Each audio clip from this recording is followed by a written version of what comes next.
ಧ್ವಂಸ ಮಾಡ್ಲಿಕ್ಕೆ ಈಗ ಸಾದಿಕ್ ಪಾಷಾ ಅವ್ರು ಆರೋಪ ಮಾಡಿದ್ರಲ್ಲ, ಅದನ್ನು ಕಾಂಗ್ರೆಸ್ ಒಪ್ಕೊಳ್ಳಕ್ ರೆಡಿ ಇದೆಯಾ? ಬಾಬ್ರಿ ಮಸೀದಿನ ರಾಮ ಮಂದಿರ ಕಟ್ಟಲ್ಲ ಹೊಡೆದು ಇವತ್ತು ಎಷ್ಟೋ ಜನರ ಹೆಣದ ಮೇಲೆ ಅದನ್ನು ಕಟ್ತಾರೆ ಅಂತ ಹೇಳಿದ್ರೆ ಅದನ್ನ ನೀವು ಕಾಂಗ್ರೆಸ್ ಅವ್ರು ಒಪ್ಕೊಳ್ತೀರಾ? ಒಬ್ಬೊಬ್ರು ಸ್ಟೇಟ್ಮೆಂಟ್ ಒಂದೊಂದಿರ್ಬೋದು. ನಾವು ಇವತ್ತು ರಾಮ ಜನ್ಮಭೂಮಿ ಸುಪ್ರೀಂ ಕೋರ್ಟ್ ಕೊಟ್ಟಿದೆ, ರಾಮನ ದೇವಸ್ಥಾನ ಕಟ್ಟಿದೆ, ನಾವೆಲ್ಲ ಒಪ್ಕೊಂಡಿದ್ದೀವಿ, ನಮ್ಗೆ ಆಹ್ವಾನ ಇಲ್ಲ, ನಾವು ಹೋಗ್ತಾ ಇಲ್ಲ, ಬೇರೆ ದಿನ ಹೋಗ್ತೀವಿ ಅಂತ ಮಾನ್ಯ ಮುಖ್ಯಮಂತ್ರಿಗಳು ಇವತ್ತಾದ್ರೆ ನಂಗೆ ಹೇಳೇ ಇಲ್ಲ ಅಂತ. ಯಾವುದು ನಾನು 22ಕ್ಕೆ ಹೋಗ್ತಾ ಇಲ್ಲ, ಬೇರೆ ದಿನ ನಾನು ವಿಸಿಟ್ ಮಾಡ್ತಾ ಇದ್ದೀನಿ. ಇಲ್ಲಿ ತನಕ ಒಂದು ಕಡೆ ಚೀನಾರಾಮ್ ಅವರೇ, ಒಂದು ಕಡೆ ಮುಸ್ಲಿಮರ ವಿರುದ್ಧ ಹೋರಾಟಗಳಾಯಿತು, ಅಥವಾ ಅಂದರೆ ಮಸೀದಿ ದೇವಸ್ಥಾನಗಳ ಹೋರಾಟಗಳಾಯಿತು, ವೋಟ್ ಪೋಲರೈಸ್ ಆಯಿತು, BJP ಅಧಿಕಾರಕ್ಕೂ ಬಂತು, ರಾಮ ಮಂದಿರ ಕೂಡ ಆಯಿತು. ಈಗ ಕೆಲವು ವಿಶೇಷವಾಗಿ ಸ್ವಾಮೀಜಿಗಳು ಅದು ಸರಿಯಾದ ರೀತಿಯಲ್ಲಿ ಆಗ್ತಾ ಇಲ್ಲ, ಕಂಪ್ಲೀಟ್ ದೇವಸ್ಥಾನಗಳು ಆಗದೆ ಅಲ್ಲಿ ಪ್ರಾಣ ಪ್ರತಿಷ್ಠಾಪನೆ ಮಾಡೋ ಹಾಗಿಲ್ಲ, ಹಾಗಾಗಿ ನಾವು ಹೋಗೋದಿಲ್ಲ ಅಂತ ಹೇಳ್ತಾರೆ. ಮತ್ತೊಂದು ಕಡೆ ಇದು ರಾಮಾನಂದ ಪಂಥಕ್ಕೆ ಮಾತ್ರ ಸೇರಿದಂಥದ್ದು, ಶೈವರಿಗೆ ಮತ್ತು ಶಾಕ್ತರಿಗೆ ಅವಕಾಶ ಇಲ್ಲ ಅನ್ನುವಂಥ ಮಾತನ್ನು ಕೂಡ ಹೇಳ್ತಾ ಇದ್ದಾರೆ. ಈಗ ಒಂದು ಕಡೆ ಹಿಂದೂ ಮುಸ್ಲಿಂ ನಡುವೆ ಬಿರುಕುಂಟಾಯಿತು. ಈಗ ಈ ಕಾರಣಗಳಿಂದಾಗಿ ಆತುರಾತುರವಾಗಿ ಮಾಡೋ ಕಾರಣಗಳಿಂದಾಗಿ ಹಿಂದೂಗಳ ನಡುವೆ ಕೂಡ ಬಿರುಕುಂಟಾಗ್ತಾ ಇದೆ. ಕೊನೆಗೆ BJP ಏನನ್ನ ಸಾಧಿಸೋಕೆ ಹೊರಟಿದೆ ಅನ್ನುವಂಥ ಪ್ರಶ್ನೆಗಳು ಕೂಡ ಉದ್ಭವ ಆಗುತ್ತೆ. ನಿಮ್ಮ ಉತ್ತರ ಏನಿದಕ್ಕೆ? ಬಹುಸಂಖ್ಯಾತ ಹಿಂದೂಗಳು ಇವತ್ತು ಯಾವುದೋ ಒಂದು ದೇವಸ್ಥಾನ ಕಟ್ಟೋದಕ್ಕೆ ಮುಂಚೆ ಒಂದು ಪೂಜೆ ಮಾಡ್ತಾರೆ, ಅಂತಿಮ ಆದಾಗ ಗೃಹಪ್ರವೇಶ ಮತ್ತೊಂದ್ಸರಿ ಮಾಡ್ತಾರೆ. ಒಂದು ಮನೆ ಕಟ್ಟಿದಾಗ 2 ಸರಿ ಗೃಹಪ್ರವೇಶ ಆಗ್ತದೆ, ಒಂದ್ಸರಿ ಮಾಡ್ತಾರೆ, ಎಲ್ಲ ಸರಿ ಮಾಡ್ಕೊಂಡು ಇನ್ನೊಂದ್ಸರಿ ಮಾಡ್ತಾರೆ. ಏನ್ ತಪ್ಪಿದೆ ನಿಮ್ಗೆ? ಇವತ್ತು ಏನ್ ತಪ್ಪಿದೆ?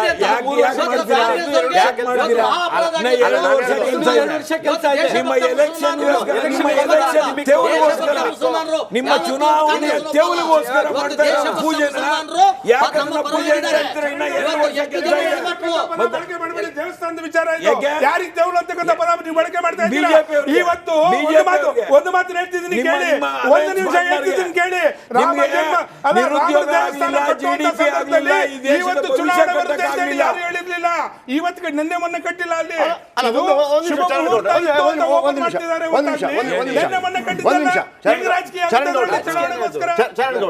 BJPಯ ಮ್ಯಾನಿಫೆಸ್ಟೋದಲ್ಲಿ ಇತ್ತು ನಾವು ರಾಮ ಮಂದಿರ ಕಟ್ತೀವಿ. ಹೌದು, ಕಟ್ತೀವಿ ಅಂತ.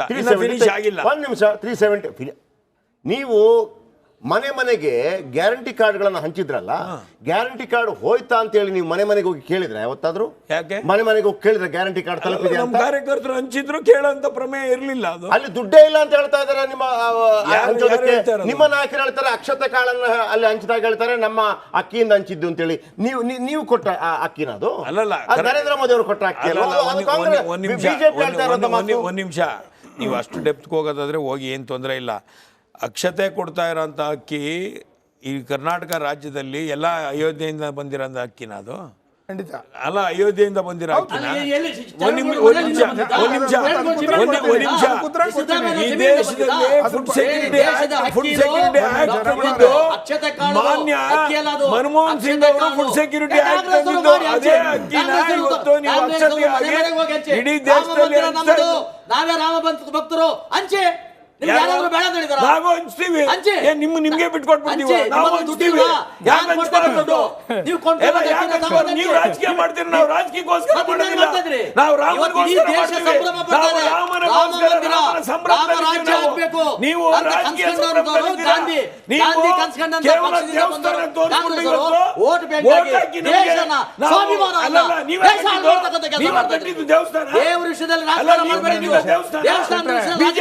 ದೇವಸ್ಥಾನ ರಾಮ ಮಂದಿರ ದೇಶದ ಒಂದು ಅತ್ಯುನ್ನತವಾದಂತ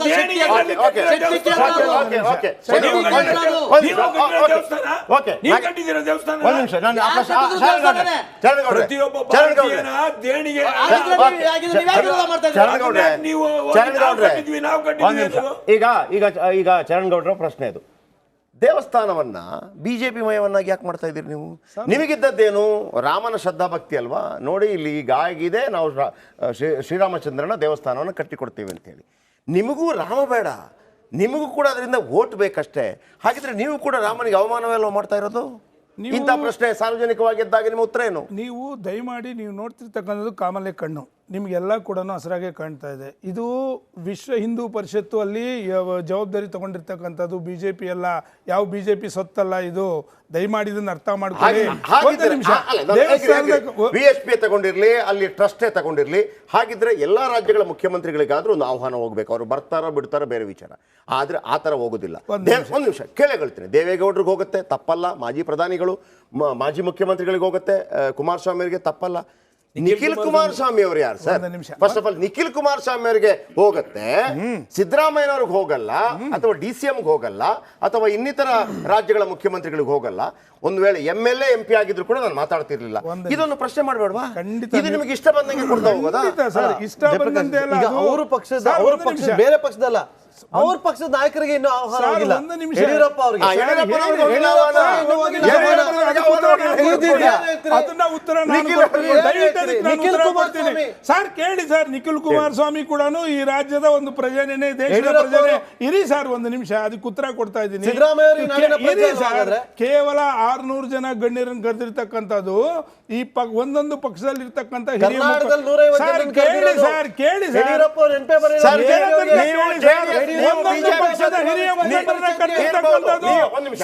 ಬಿಜೆಪಿ ಜೊತೆ ಜಾಯಿನ್ ಆಗದೆ ಇದ್ದಿದ್ರೆ ಕುಮಾರಸ್ವಾಮಿ ಅವ್ರಿಗೂ ಬರ್ತಾ ಇರ್ಲಿಲ್ಲ, ನಿಖಿಲ್ ಅವ್ರಿಗೂ ಬರ್ತಾ ಇರಲಿಲ್ಲ. ಒಪ್ಕೊತೀರಾ ನೀವು?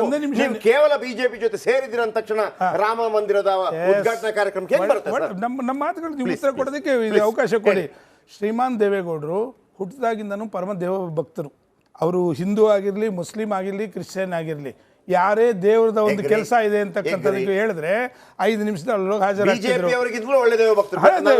ಇವತ್ತು ಯಾವ ರಾಮ ಜನ್ಮಭೂಮಿಗೆ ನಮಗೆ ಕರೆ ಬರ್ದಂಗಿದ್ರು ಕೂಡ, ಅಕಸ್ಮಾತ್ ನಾವು BJP ಜೊತೆ ಅಲಯನ್ಸ್ ಇಲ್ಲ ಅಂತಂದ್ರು ಕೂಡ, ಸನ್ಮಾನ್ಯ ದೇವೇಗೌಡರು ಶ್ರೀರಾಮ ಮಂದಿರಕ್ಕೂ ಭೇಟಿ ಕೊಟ್ಟು